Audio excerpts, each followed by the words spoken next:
The Lord be with you. And with your spirit. A reading from the Holy Gospel according to Saint John. Glory to you, O Lord. Do not let your hearts be troubled. Believe in God, believe also in me. In my Father's house there are many dwelling places. If it were not so, would I have told you that I go to prepare a place for you? And if I go and prepare a place for you, I will come again and I will take you to myself, so that where I am, there you may be also. And you know the way to the place where I am going. Thomas said to him, Lord, we do not know where you are going. How can we know the way? Jesus said to him, I am the way, and the truth, and the life. No one comes to the Father except through me. If you know me, you will know my Father also. From now on, you do not know him.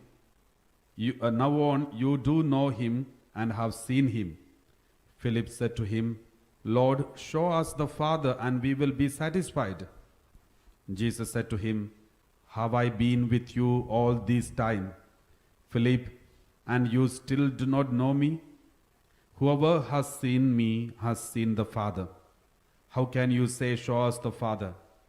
Do you not believe that I am in the Father and the Father is in me? The words that I say to you, I do not speak on my own, but the Father who dwells in me does his works. Believe me that I am in the Father and the Father is in me. But if you do not, then believe me because of the works themselves.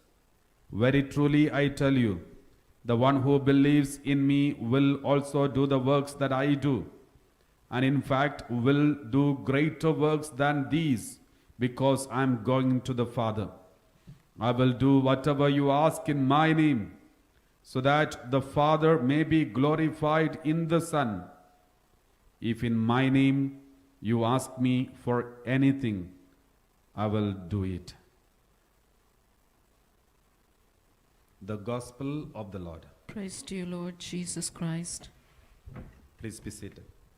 My dear brothers and sisters, now in this homily, I would like to speak to you about the same word of God which we reflected some time back, some 2-3 days ago.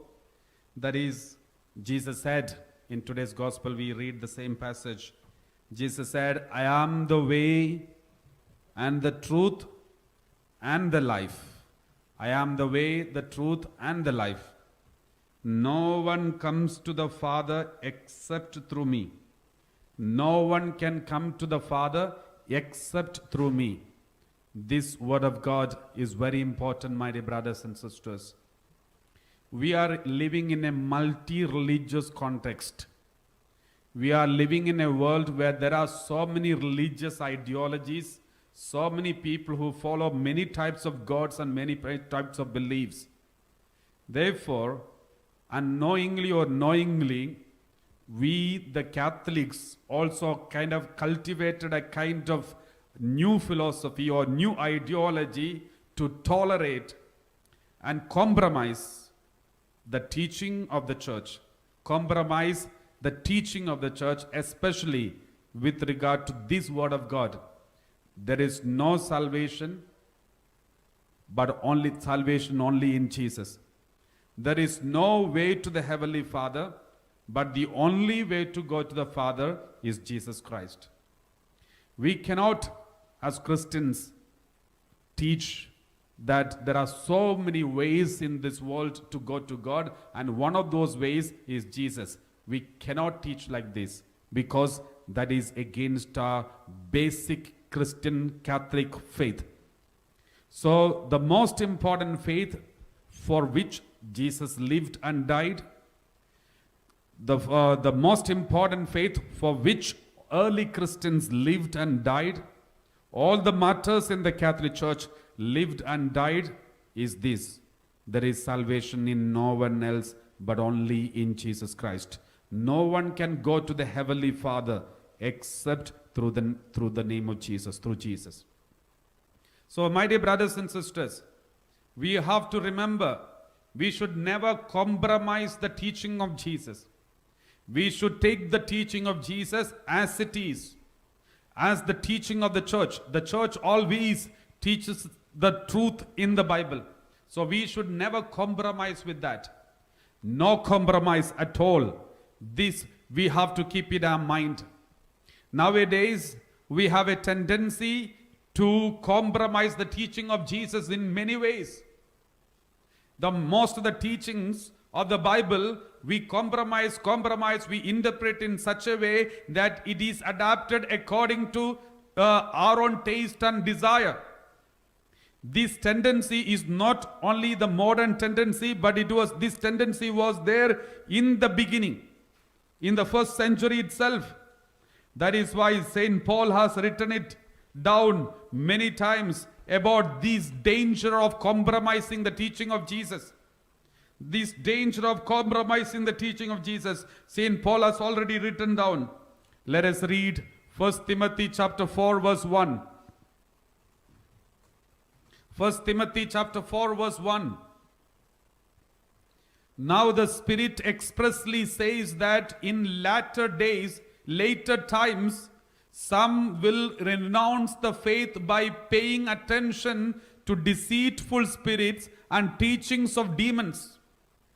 Bible says very clearly, now the Spirit expressly says that in later times, some will renounce the faith by paying attention to deceitful spirits and teachings of demons. Therefore, my dear brothers and sisters, we have to be very, very careful. In the later days, these kinds of dangerous teachings will come out. Nowadays, there are so many varieties of teachings of the Bible, one of which is prosperity gospel. The prosperity gospel is not the teaching of the Bible. The same way, there are so many kinds of biblical misinterpretations are going on in this world. We read like this, 2 Timothy chapter 4 verse 2-4. 2 Timothy chapter 4 verse 2-4. Let us read. We read like this. I solemnly urge you, proclaim the message. Be persistent whether the time is favorable or unfavorable. Be persistent whether time is favorable or unfavorable. Convince, rebuke, and encourage with the utmost patience in teaching. Next one. For the time is coming when people will not put up with sound doctrine, but having itching ears, they will accumulate for themselves teachers to suit their own desires, and will turn away from listening to the truth and wander away to myths. The time is coming when people will not put up with sound doctrine, but are having itching ears, they will accumulate for themselves teachers to suit their own desires, and will turn away from listening to the truth and wander away to myths. Verse 4. And will turn away from listening to the truth and wander away to myths. So this is what the Lord says. Therefore, my dear brothers and sisters, we have to be faithful to the teaching of the Bible. Otherwise, this is dangerous. And there are many kinds of misinterpretations are going on. There are many people say the Bible, the teaching in the Bible is not complete. Therefore, some other Bible, some other religious book should be read. We also remember 2000 years ago, Jesus Christ came and established the Christianity, the new movement, new way. Most of the religions came later. We know Islam came almost 500 years later to Christianity, after almost 600 years later. And also, we know how almost all the religions came into existence. But now, in this most modern world, when we stand for the teaching of the Bible, we have to be faithful in the teaching of the Bible. And we should never, even when we practice it as a Christian, when I practice the teaching of the Bible, it should be 100% commitment, 100% of faithfulness to the teaching of Jesus. Let us read one more passage to clear this area. Galatians chapter 1, verse 7 onwards. Okay, so Galatians chapter 1, verse 6 onwards. I am astonished that you are so quickly deserting the one who called you in the grace of Christ and are turning to a different gospel. Then verse 7. Not that there is another gospel. There is no another gospel. So he says, not that there is another gospel, but there are some who are confusing you and want to pervert the gospel of Christ. Some are confusing you. There are many people say Jesus Christ is only a prophet. He is not a God. And there are many other unnecessary teaching and giving confusion to you. Next one, verse 8. If anybody who say Jesus is only a prophet, or Jesus is not God, or Jesus, or any kind of teaching that comes in front of you, remember this. 2000 years ago, what does the Bible teach us? But even if we, St. Paul says, even if we or an angel from heaven, remember, an angel from heaven should come and proclaim to you a gospel contrary to what we proclaim to you, let that one be cursed. So this is what we have to remember in our mind when if anyone come and confuse you and teach you anything against the Bible, anything against the teaching of the Bible, remember, anything that comes, even if it is coming from an angel and ask them to write it down and preach, then remember that cannot come like that. If it all comes, let them be cursed. That is what the Bible teaches. It is not my teaching, it is Bible teaching. I remember some years ago, we went to another country to preach the gospel, and then the organizers of the retreat, they told us, Father, shall we go out for a coffee break? And then we went outside. We went for a walk, and then he said, Father, there is a shop here. It's a soup shop. Only soups are sold here. There is nothing else. Only soups are here. So, shall we go and have a soup? It is run by an Indian. So, why don't you go and have a coffee? Maybe he is coming from your neighborhood. So, go and check, and we'll go and introduce yourself to that man, the owner of the shop. So, I said, okay, we will go. And we went. And then the owner came and welcomed us, and he made us to sit around the table, and he said, Father, this is a shop, only soups are sold here. Some young men and women are here who are working in the kitchen, who are past their hotel management, and they are very good. They do all the experiments, they do taste different varieties of the soups. So I said, okay, very good. Then he said, Father, shall I order the best soup? I said, okay, very good, no problem. So then he ordered the best soup that was available in that shop. It was a chicken soup. And he brought in front of me the chicken soup, and then I kept it in front of my table. He kept it in front of my table, and then the others were also in front of the table. And I looked inside the soup, and there was not much ingredients. And the color was just white, and there was no any other special thing I could not notice.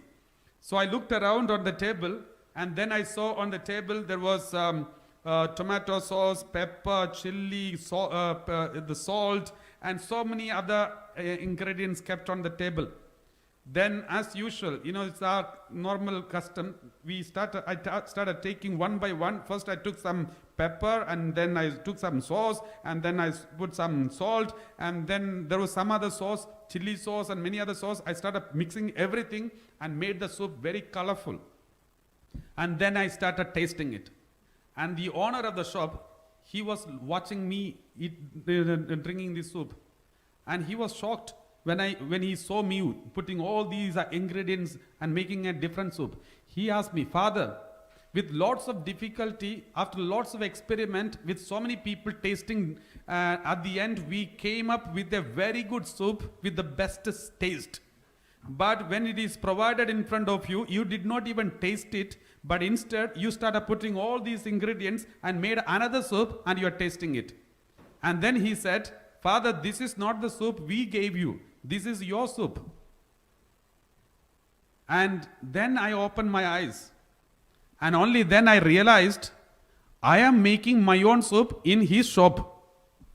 I am making my own soup in his shop with his ingredients. And at the end, after the soup, I will go out and I will say, the soup is too chilly, too hot, too like this. We complain. My dear brothers and sisters, this is exactly what is happening in this world today. So we are given a Bible from Jesus. God gave us a Bible. We take our Bible, then we take our own ingredients, our masala, our ingredients, our pepper and chili, and add our own and make our own Bible, and we follow that Bible and we say we follow Jesus Christ. We are making our own soup. We are making our own Bible. And we are following our own Bibles. This is not the Bible which Jesus gave. Just like the shopkeeper told me, Father, this is not the soup we gave you. You made another soup and you are drinking that soup. My dear brothers and sisters, in this most modern world, we Catholics have to remember one thing. All the Christians, we remember one thing. You must be a follower of Jesus Christ. But are you sure you are following the true teaching of Jesus Christ? Are you sure you are truly and truly following Jesus Christ? Don't you know that knowingly or unknowingly, we are making our own soup. We are making our own Bibles. And we are following that teaching. We have to understand this very seriously. We should, that is why Jesus said, you have to, Jesus said very clearly, if anybody has got any enemy, it's not just forgive your enemies, love your enemies. We read like this, Matthew chapter 5 verse 44. Matthew chapter 5 verse 44. We read like this, Matthew 5:44. I say to you, love your enemies and pray for those who persecute you. Jesus said, love your enemies and pray for those who persecute you. You know, it's not enough that we forgive them. We have to love our enemies. This is the teaching. How many of us are practicing it? Another word of God, Gospel of Matthew chapter 5 verse 28. Matthew 5:28. I say to you that everyone who looks at a woman with lust has already committed adultery with her in his heart. Jesus said, if you look at a boy or girl with a lustful eye, you committed adultery already inside of your heart. But we compromise saying it's okay. We say it's okay to watch, it's okay to touch, it's okay to see in the computer, mobile, everywhere. It's okay. We justify and compromise. We are making our own Bibles. And some people are addicted to drugs, addicted to drinks. And when we ask them, when we tell them don't do that, they come up with their own interpretation of the Bible saying Jesus Jesus changed water into wine, therefore we should drink wine, otherwise Jesus will feel bad. We are giving new interpretation to justify our addiction to alcohol and drug addictions. There are so many people who are interpreting Bible according to their taste. My dear brothers and sisters, we are making fifth gospel and following Jesus. I remember some time back I was preaching against abortion. I was thoroughly speaking against abortion. And after my preaching, one couple, they came to me to speak to me, and they started shouting at me. They said, Father, I had no problem. My wife had no problem. Then what is your problem? I had no problem. My wife has got no problem. Then what is your problem? Then I didn't understand. First, I was shocked. What is my problem? I didn't understand what was my problem. Then they said, we did the abortion. I had no problem. My wife had got more problem. Then what is your problem? Because I spoke against abortion so much, it irritated them. My dear brothers and sisters, when we speak the truth, it may irritate many people because it may touch them. So he got irritated and then he was asking me. Then I told him, my dear friend, for you, it may not be a problem, but for me, it is a problem. Then he was shocked. He said, what is your problem, Father? I said, I will explain to you. I gave him one word of God to read. Let us read Acts of the Apostle chapter 9 verse 1 onwards. Acts of the Apostle chapter 9 verse 1 onwards. Acts of the Apostle chapter 9 verse 1 onwards. Meanwhile, Saul, still breathing threats and murder against the disciples of the Lord, went to the high priest and asked him for letters to the synagogues at Damascus, so that if he found any who belonged to the way, men or women, he might bring them bound to Jerusalem. Next one. Now, as he was going along and approaching Damascus, suddenly a light from heaven flashed around him. Next. He fell to the ground and heard a voice saying to him, Saul, Saul, why do you persecute me? He asked, who are you, Lord? The reply came, I am Jesus whom you are persecuting. My dear brothers and sisters, I am Jesus whom you are persecuting. Let us go back. Verse 4 and 5. He asked, who are you, Lord? The reply came, I am Jesus whom you are persecuting. Now let me tell you, my dear brothers and sisters, did Paul persecute any Christians? Did Paul persecute Jesus? He never persecuted Jesus. He only persecuted Christians. But now Jesus says, when you touch a Christian, you are touching me. When you persecute a Christian, you are persecuting me. When you abuse a Christian, you are abusing me. Because the Christians, they are part of my body. The church is the mystical body of Christ. Therefore, Jesus said, if you touch a Christian, you are touching me. Then, this is exactly what touched Saint Paul. Saul became Paul. And Saul was shocked when Jesus said, why are you persecuting me? Because Saul knows he never persecuted Jesus, but he only persecuted Christians. But when Jesus said, when you touch a Christian, you are touching me. When you persecute a Christian, you are persecuting me. When you abuse a Christian, you are abusing me. Now let me ask you one thing.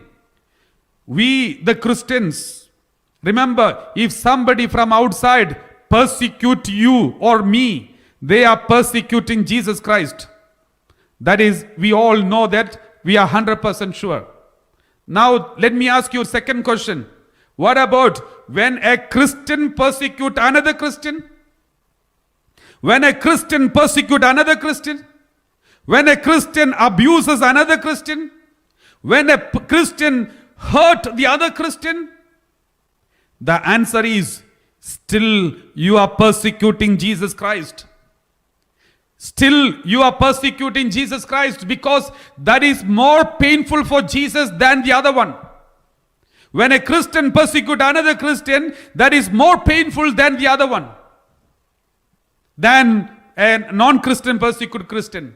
The third question, I am a Christian. I am a Christian when I persecute myself, when I abuse myself, when I hurt my body, when I desecrate my body. What happens? Then, even then, Jesus will come and ask me, Father Joseph, why are you persecuting me?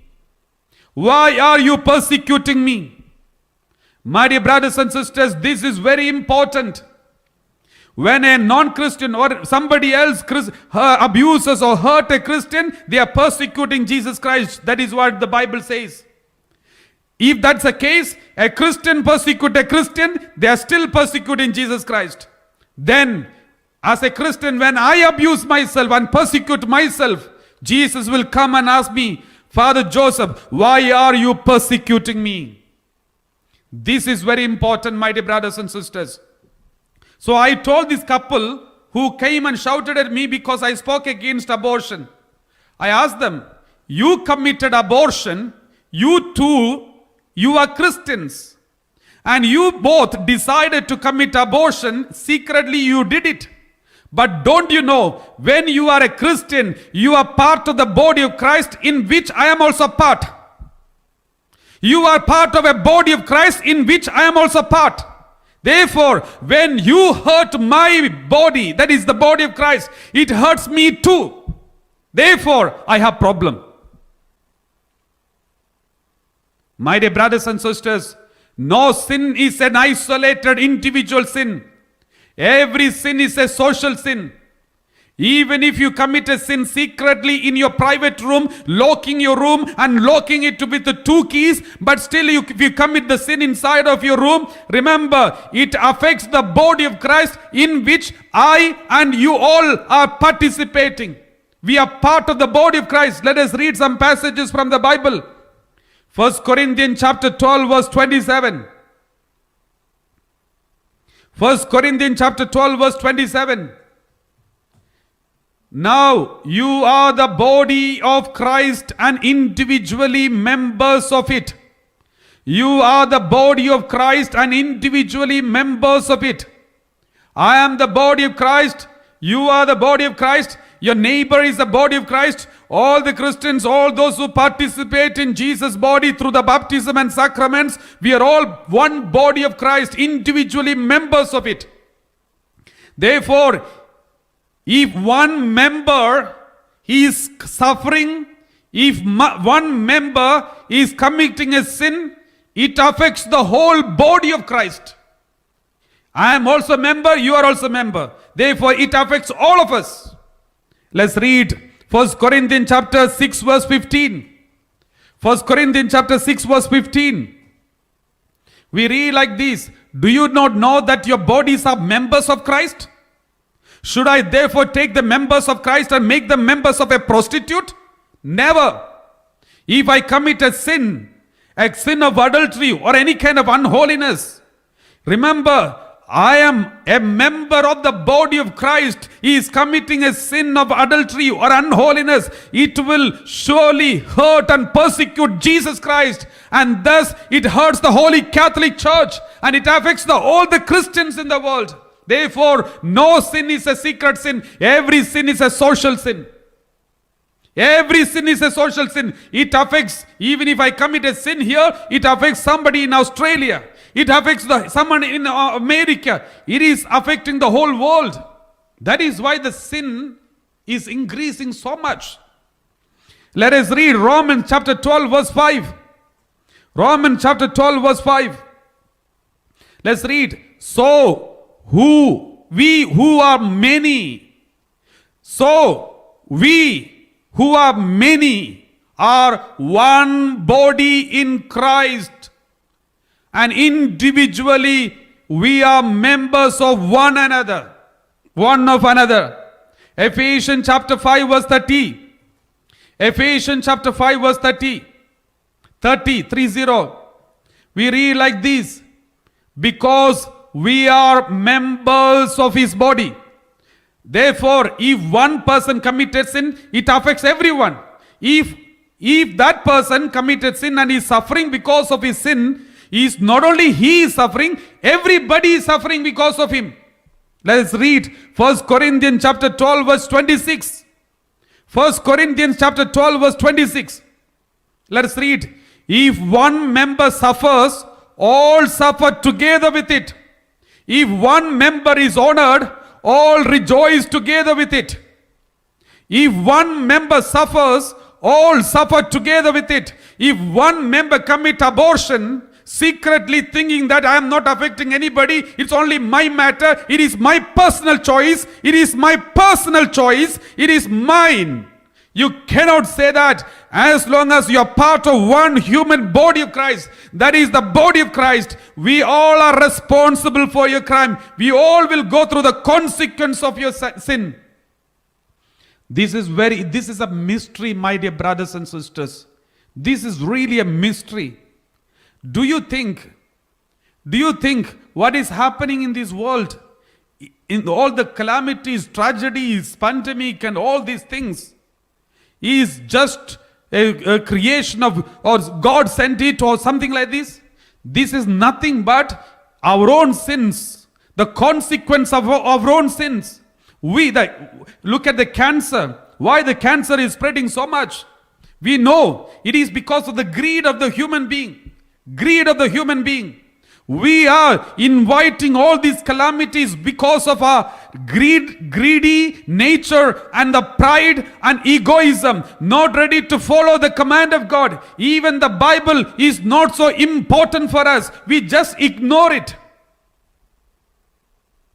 My dear brothers and sisters, this is dangerous. There are many people who justify the act of abortion. The governments are passing laws supporting it. So many innocent babies are being killed. And no one feels like standing for the voiceless children. These babies who are killed, they don't have a voice.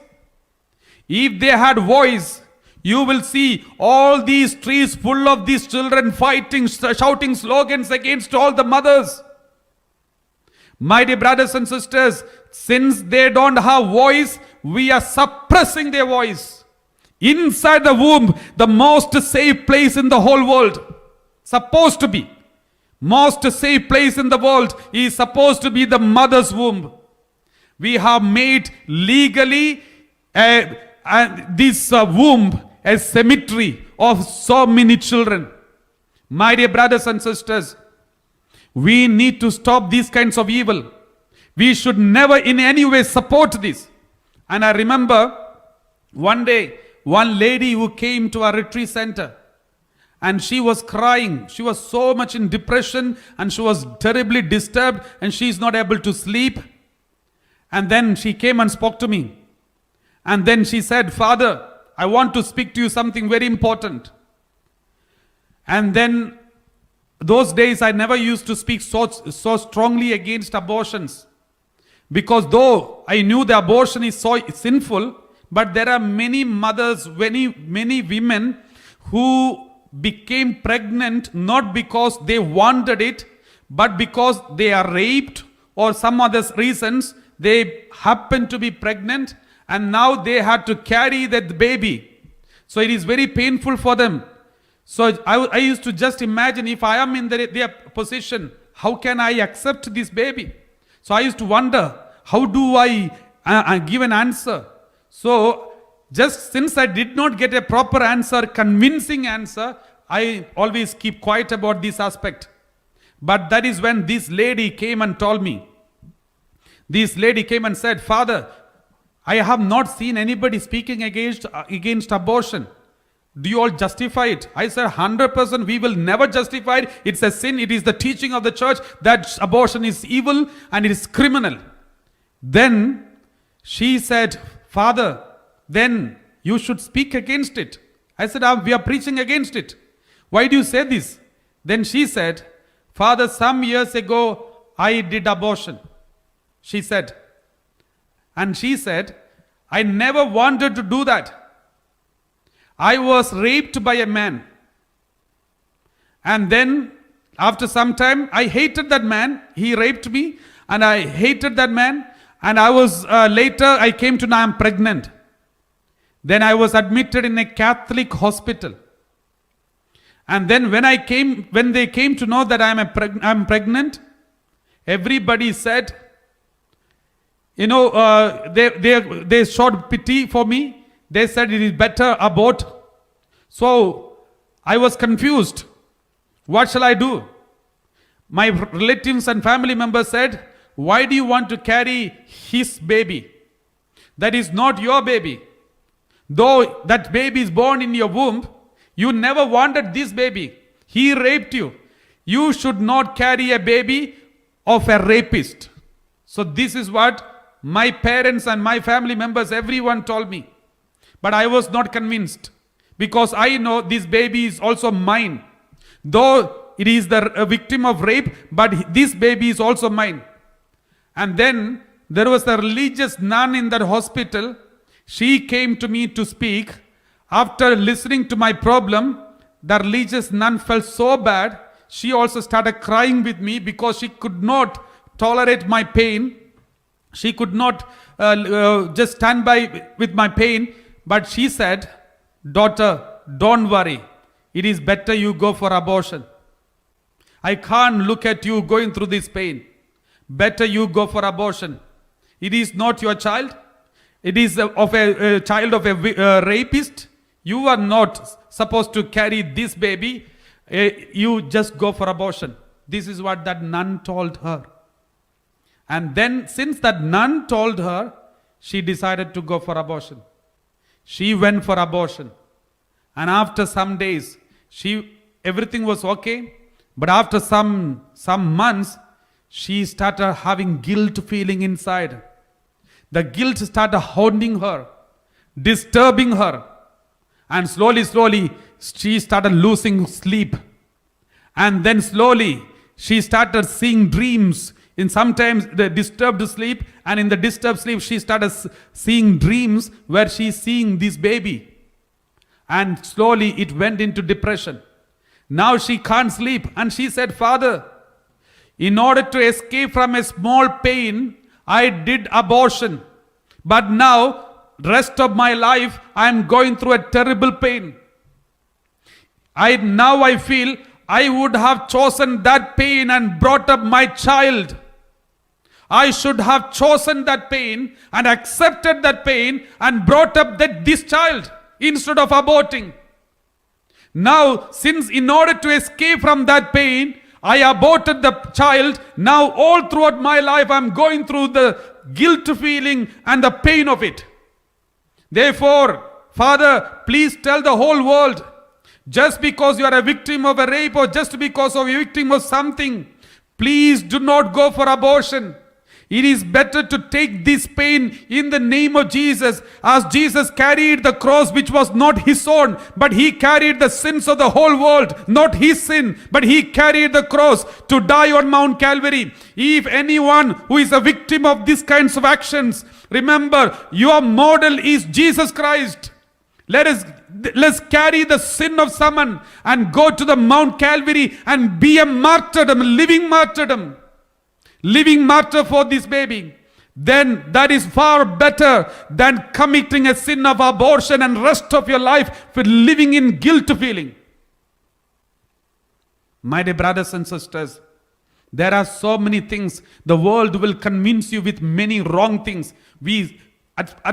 Suddenly you will feel this is very good.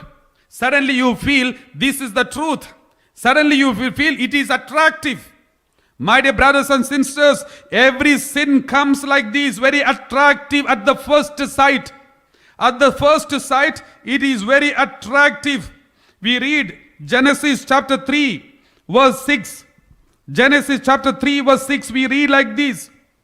When the woman saw that the tree was good for food, and that it was a delight to the eyes, and that the tree was to be desired to make one wise, she took off its fruit and ate. My dear brothers and sisters, the original sin happened because the food was so attractive. At first sight, it is so attractive. It is delight to the eyes. It is very good for the food. And it is desired to make one wise.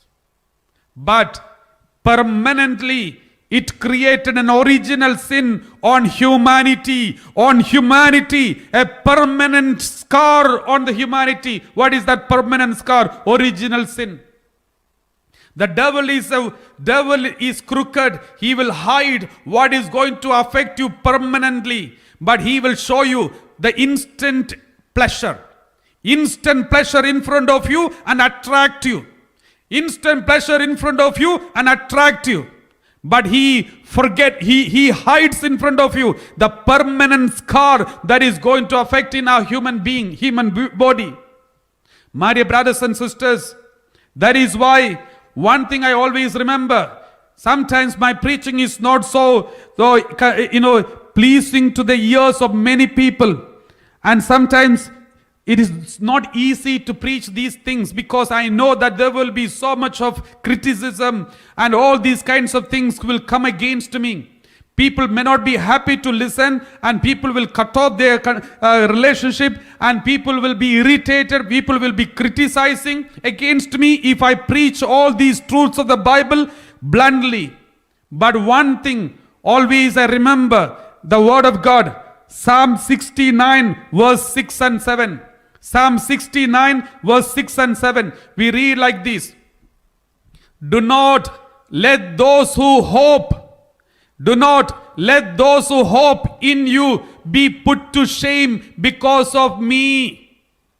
O Lord God of hosts, do not let those who seek you be dishonored because of me. My dear brothers and sisters, this is the one prayer that I always want to pray, always want to make sure that I follow it. Do not let those who hope in you, if somebody is connected to you, because of me, they should not be put to shame. Because of me, they should not commit sin. Because of me, they should not be misled. Because of me, just because I want appreciation from the people, appreciation from everybody, I don't want anyone to be misguided or misled. It is for your sake that I have borne reproach, that shame has covered my face. Let us read Colossians chapter 3 verse 23. Let us read Colossians chapter 3 verse 23. We read like this. Whatever your task, put yourselves into it, as done for the Lord and not for your masters. Whatever you task, put yourself into it. My dear brothers and sisters, do not compromise the teaching of Jesus. Do not drink soup made by you. Let us take the soup that God has given. Let us don't make our own soups and drink and say we are following Jesus Christ. Let us not make our own Bibles and say that we are following the real Bible.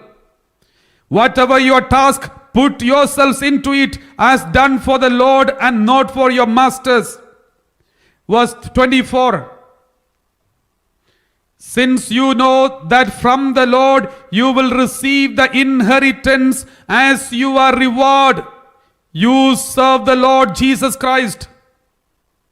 Since you know that from the Lord you will receive the inheritance as your reward, you serve the Lord Christ.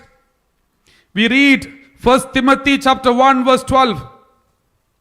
1 Timothy chapter 1 verse 12.